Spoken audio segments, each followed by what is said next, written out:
Prêt à deviner le thème de la leçon? C'est parti! Sur cette première image, vous voyez de l'eau, oui. Le mouton nous dit « Bé ». Voici tout simplement un i. C'est une poche remplie de sang. Et le serpent nous dit « S ».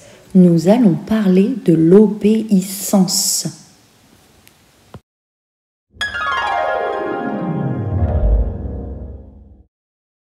Raconter une histoire extraordinaire, une histoire hors du commun, une histoire de la Bible, une histoire vraie. C'était au temps où la méchanceté des hommes était grande sur la terre, où la terre était remplie de violence et où la terre était complètement corrompue, c'est-à-dire que le mal avait remplacé le bien.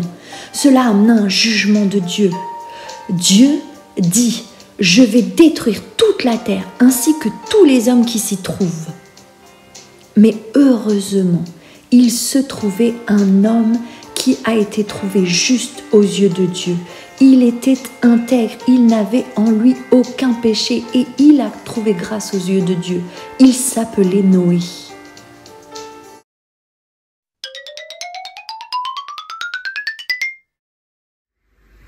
Bonjour les enfants, c'est le moment d'apprendre ensemble le verset du jour et pour cela, un petit jeu.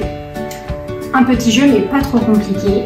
Le verset, il est caché là-dedans, sur cette feuille. Chaque rectangle représente une lettre et chaque bloc représente un mot du verset. Je vais compléter les rectangles et au fur et à mesure, vous allez pouvoir, en tout cas, vous devez déchiffrer le verset qui se cache. Est-ce que vous êtes prêts? J'y vais.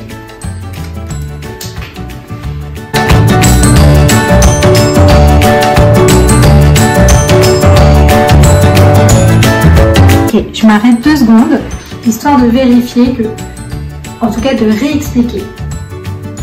Un rectangle, une lettre. Et là, première ligne, on peut déchiffrer c'est, ce, que, fit. C'est ce que fit. Voilà, ça c'est la première ligne du verset. Je continue.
Est-ce qu'on peut le déchiffrer ensemble? Première ligne, c'est ce que fit. Attention, j'espère que vous avez trouvé. Noé. C'est ce que fit Noé. Il exécuta tout ce que Dieu avait ordonné. Et c'est écrit dans Genèse chapitre 6, verset 22. On va le répéter ensemble. C'est ce que fit Noé, il exécuta ce que Dieu avait ordonné. Encore une fois, c'est ce que fit Noé, il exécuta tout ce que Dieu avait ordonné.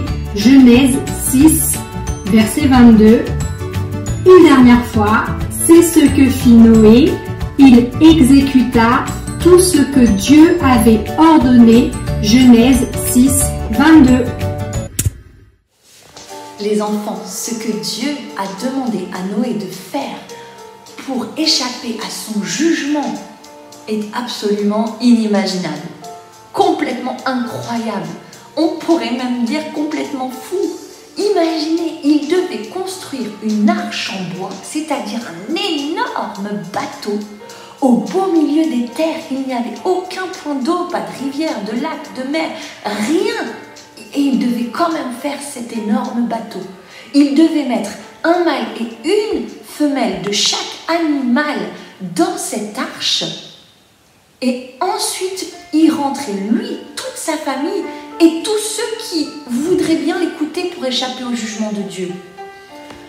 J'ose à peine imaginer la tête de Noé quand Dieu lui a demandé de faire ça. Imaginez la tête de sa femme, de ses enfants. Peut-être que ses enfants lui ont dit « Oh non, papa, s'il te plaît, arrête, ne fais pas ça. Papa, tout le monde va nous regarder.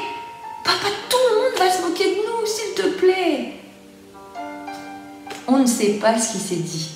On ne sait pas du tout, la Bible ne le précise pas. Mais ce qu'on sait par contre, ce dont on est certain, c'est que Noé a bien exécuté tous les ordres de Dieu. Il a obéi à tout ce que Dieu lui a demandé de faire. Il a tout fait, sans exception, malgré le fait que beaucoup se sont moqués d'eux. Beaucoup ont ri, l'ont pris pour quelqu'un de complètement fou. Mais il a continué et il a fait ce qu'il fallait. Et c'est pour ça que le jour où le jugement de Dieu est arrivé, Noé était bien protégé dans l'arche, avec les animaux, avec sa famille. En dehors de sa famille, personne n'avait voulu l'écouter. Donc tous étaient restés sur terre.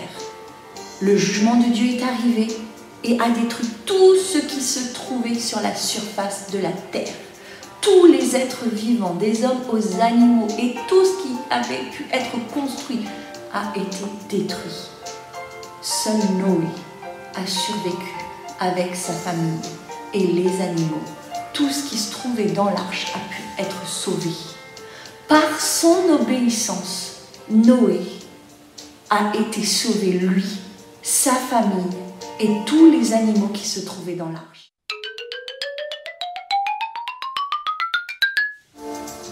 La leçon d'aujourd'hui porte sur « Dans l'obéissance, nous trouvons le salut ». L'histoire de Noé est un très bon exemple pour nous. Comme je vous le dis souvent, les histoires que nous avons dans la Bible sont là pour nous aider à trouver le bon chemin, à marcher avec Dieu, à savoir comment nous devons agir. Et aujourd'hui, nous apprenons une chose essentielle. Si nous voulons être sauvés, comme Noé a été sauvé, nous devons, comme il l'a fait, obéir à Dieu en suivant le plan précis qu'il nous a donné. Noé a suivi de manière exacte le plan que Dieu lui avait donné, malgré le fait que tout le monde se moquait de lui, malgré le fait que ça ne devait peut-être pas être facile à son époque de faire un arche en bois au milieu d'un endroit où il n'y avait aucun point d'eau. Il l'a fait, il a obéi et a été sauvé.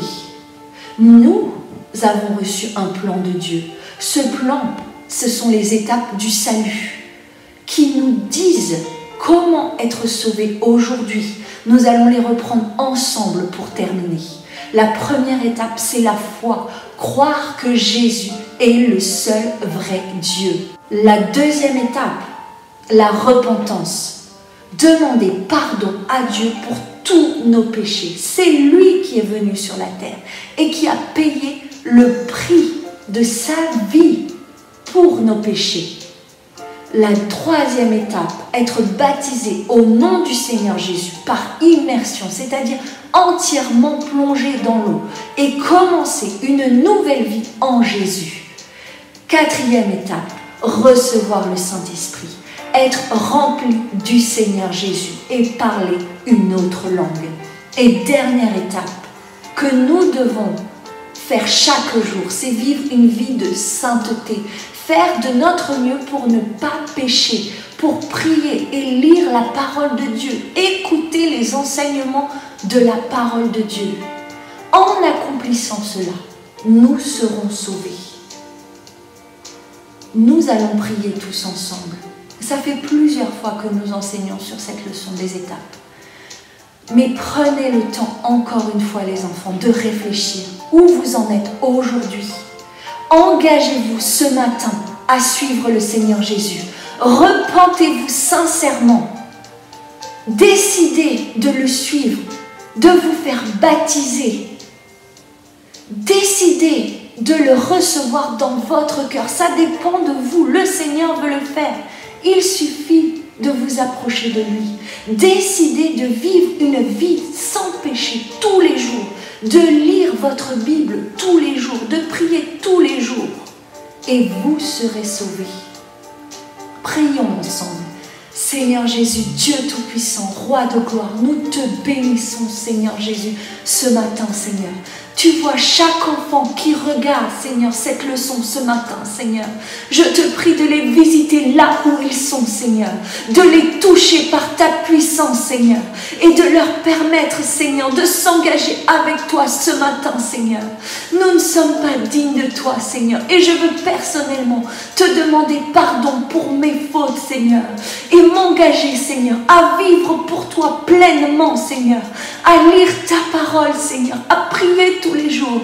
Et si un enfant, Seigneur, veut recevoir ton esprit, Seigneur, qu'il puisse être visité dans sa maison, qu'il puisse lever ses mains, élever sa voix vers toi, éclater en louange, Seigneur, et que tu puisses le visiter par ta puissance, Seigneur. Je te remercie, Seigneur, pour ta parole qui nous guide, Seigneur, qui nous conduit sur le bon chemin, Seigneur. Protège encore une fois chaque enfant, Seigneur, et bénis-les richement en ton nom tout-puissant, Seigneur Jésus. Amen. Que le Seigneur Jésus vous bénisse et je vous dis à très bientôt les enfants.